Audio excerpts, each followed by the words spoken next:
नमस्कार, स्वागत है आप सभी का। नजरिया देख रहे हैं, आपके साथ मैं हूं पंकज रौतेला। महाराष्ट्र में भाजपा ने जहां शिवसेना से अपने 25 साल पुराने रिश्तों को तोड़ दिया, वहीं एनसीपी ने भी कांग्रेस के 15 साल पुराने साथ को छोड़ दिया। अकेले चुनाव लड़ने के लिए अभी दोनों पार्टियां मैदान पर हैं। पहले साथ थे तो विधानसभा की डगर आसान थी और अब दूसरे के लिए मिसाल उस समय बना करते थे, लेकिन अब अलग हो चुके हैं तो एक दूसरे पर निशाना साध रहे हैं। आखिर ऐसा क्या था कि जिसके लिए कई सालों की पुरानी दोस्ती को इन्होंने दांव पर लगा लिया? रिपोर्ट देखिए, उसके बाद चर्चा करेंगे।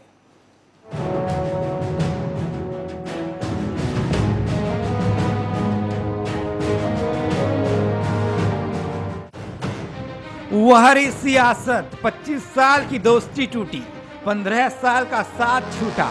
सियासन की चाह में आज भरोसे का बंधन टूटा। महाराष्ट्र की राजनीति के भूचाल ने सबको चौंकने पर मजबूर कर दिया। महाराष्ट्र की राजनीति एक ही दिन दो प्रमुख गठबंधनों के टूटने की गवाह बनी और इसके साथ ही विधानसभा चुनाव में मुकाबला बेहद रोचक हो गया। अब चारों दल बीजेपी, शिवसेना, कांग्रेस और राष्ट्रवादी कांग्रेस पार्टी यानी कि एनसीपी अलग अलग चुनाव लड़ेगी। वहीं अगर बात बीजेपी शिवसेना के 25 साल पुराने रिश्ते की जाए तो ये कल तक मजबूत था तो आज मजबूर है। पिछले एक हफ्ते से सीटों के बंटवारे को लेकर रोज नए नए फॉर्मूले सामने आ रहे थे, लेकिन बात नहीं बनी। बीजेपी ने प्रेस कॉन्फ्रेंस कर अलग चुनाव लड़ने का ऐलान किया तो टूट गया गठबंधन। शिवसेना और बीजेपी 1989 में एक साथ आए थे। शिवसेना और बीजेपी का गठबंधन सीटों के बंटवारे को लेकर टूटा। बीजेपी जितनी सीटें मांग रही थी, शिवसेना उतनी सीटें देने को तैयार नहीं थी। शिवसेना 151 सीटें, बीजेपी 127 सीटें और अन्य दलों को 10 सीटें फॉर्मूले में थी, लेकिन बीजेपी को यह फॉर्मूला मंजूर नहीं था। उधर बीजेपी चाहती थी कि शिवसेना 147 सीटों पर, बीजेपी को 127 सीटें और अन्य दलों को 14 सीटें दी जाएं, लेकिन नहीं बनी सहमति तो टूट गया गठबंधन। वहीं एक नजर 2009 के विधानसभा चुनावों पर डाली जाए तो शिवसेना 169 सीटों पर चुनाव लड़ी थी और उसने 44 सीटों पर जीत हासिल की थी, जबकि बीजेपी 119 सीटों पर चुनाव लड़ी थी और उसने 46 सीटों पर जीत हासिल की थी। लेकिन इस बार ऐसा हो नहीं सका और टूट गया गठबंधन। उधर कांग्रेस एनसीपी का 15 साल पुराना गठबंधन टूटा। एनसीपी के नेता प्रफुल्ल पटेल ने कहा कि 1999 में राष्ट्रवादी की स्थापना हुई। महाराष्ट्र में कांग्रेस और राष्ट्रवादी कांग्रेस के बीच समझौते की वजह धर्मनिरपेक्ष सरकार बनाना था। धर्मनिरपेक्ष सरकार बनाने के लिए हम यूपीए के साथ हुए। पटेल ने कहा, 15 साल से हमारा गठबंधन चल रहा था। एनसीपी ने हमेशा कांग्रेस का साथ दिया। एनसीपी ने 144 सीटें मांगी थी। एनसीपी कांग्रेस से आधी सीटें मांग रही थी, लेकिन ये हो न सका और टूट गया गठबंधन। तो उधर कांग्रेस के 2 सांसद, एनसीपी के 4 सांसद भी हैं।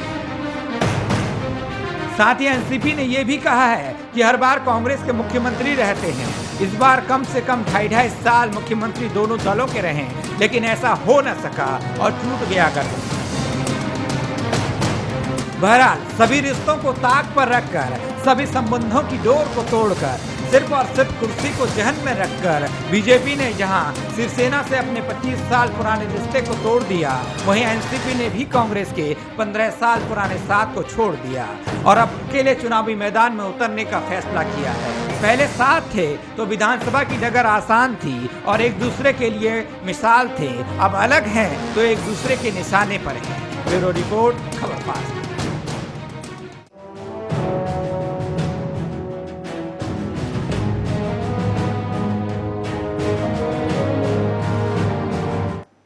राहें जुदा हैं और मंजिल एक है। महाराष्ट्र की सियासत इस तरह के करवट बदली है उसने, और वहां पर जिस तरीके से लोगों को उम्मीद नहीं थी, एक तरह का भूचाल सा वहां पर आया है। प्रमुख दल बीजेपी, शिवसेना, कांग्रेस, एनसीपी जब अलग अलग हो चुके हैं, अलग अलग चुनाव लड़ेंगे, उसी के लिए आज चर्चा करेंगे, नजरिया जानेंगे बीजेपी का, कांग्रेस का, और साथ ही मेरे साथ पॉलिटिकल एक्सपर्ट जुड़ेंगे। विनोद पावा जी बीजेपी से, प्रदीप लड्रावन कांग्रेस से, ओपी बाधवा जी वही साथ राजनीतिक विश्लेषक होंगे जो नजर डालेंगे कि वाकई में यह किस तरह की राजनीति है और कैसे करवट बदली है। पावा जी, सबसे पहले आपके पास आऊंगा और आपसे जानने की कोशिश करूंगा, क्या ऐसा हुआ कि आज 25 साल का गठबंधन जो है वो टूटने पर मजबूर हो गया?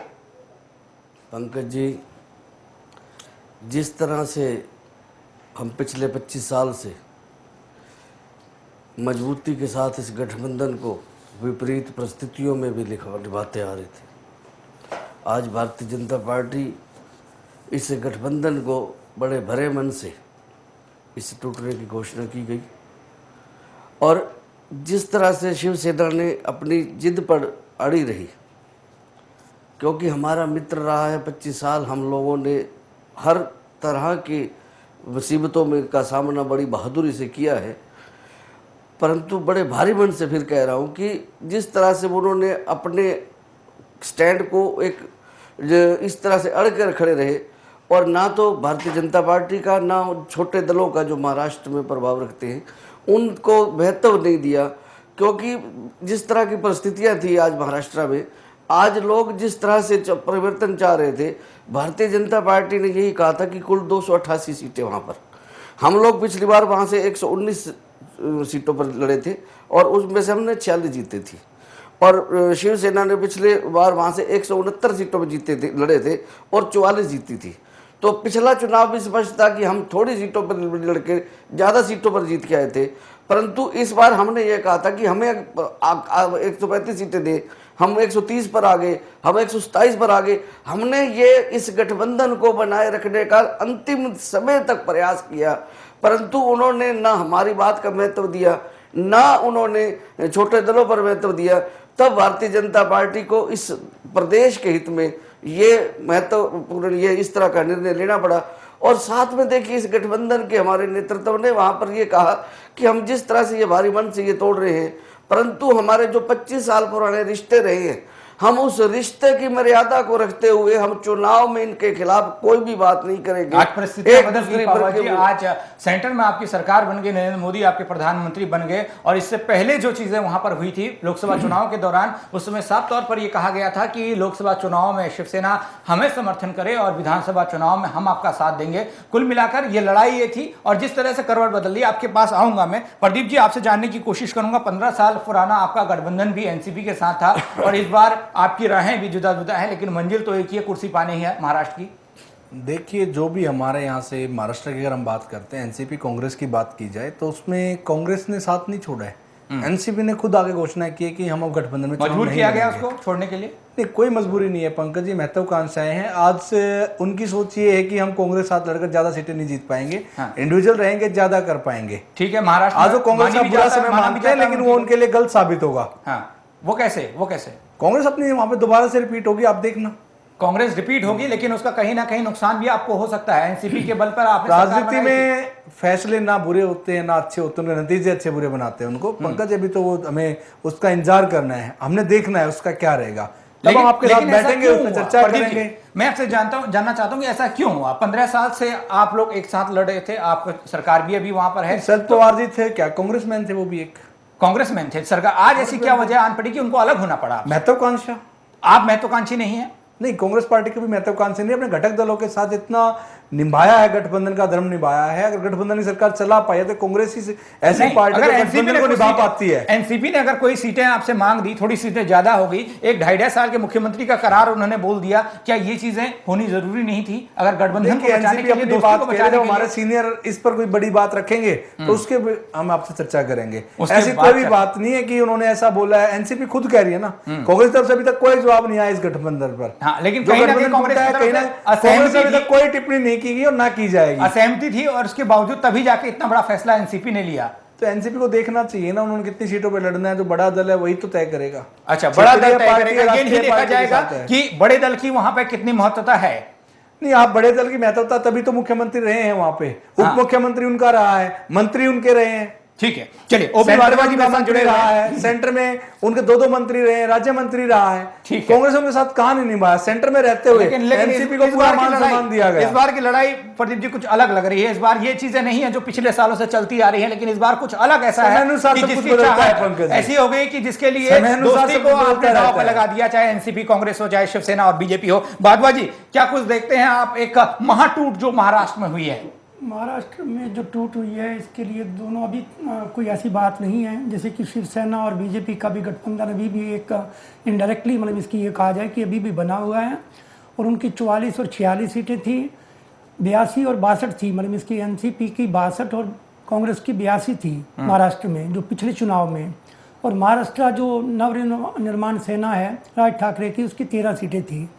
अभी 13 सीटों को भी मद्देनजर रखते हुए ये बीजेपी ने कुछ ऐसा मतलब इसकी अभी उनसे वो अपनी अपर पक्ष देखते हुए ना, मजबूती देखते हुए, लेकिन बीजेपी शिवसेना का जो पुराना गठबंधन, मैं आपसे जानने की कोशिश कर रहा हूं कि बीजेपी का जो 25 साल का पुराना गठबंधन था, उसमें बाला साहब ठाकरे हो चाहे गोपीनाथ मुंडे हो, इन तमाम लोगों ने इस गठबंधन को बचाए रखने के लिए बहुत सारी चीजें की थी, कई चीजों को दरकिनार भी किया गया था इससे पहले, लेकिन वो चीजें नहीं हुई। अचानक अभी ना बाला साहब ठाकरे हैं ना गोपीनाथ मुंडे हैं, लेकिन कुल मिलाकर अब परिस्थिति बदली है। अब परिस्थिति बदली है। इसमें अभी बीजेपी को थोड़ा सा और वो होना चाहिए था, लिबरल होना चाहिए था। हाँ। कि बीजेपी को शिवसेना के साथ बनाए रखना चाहिए था।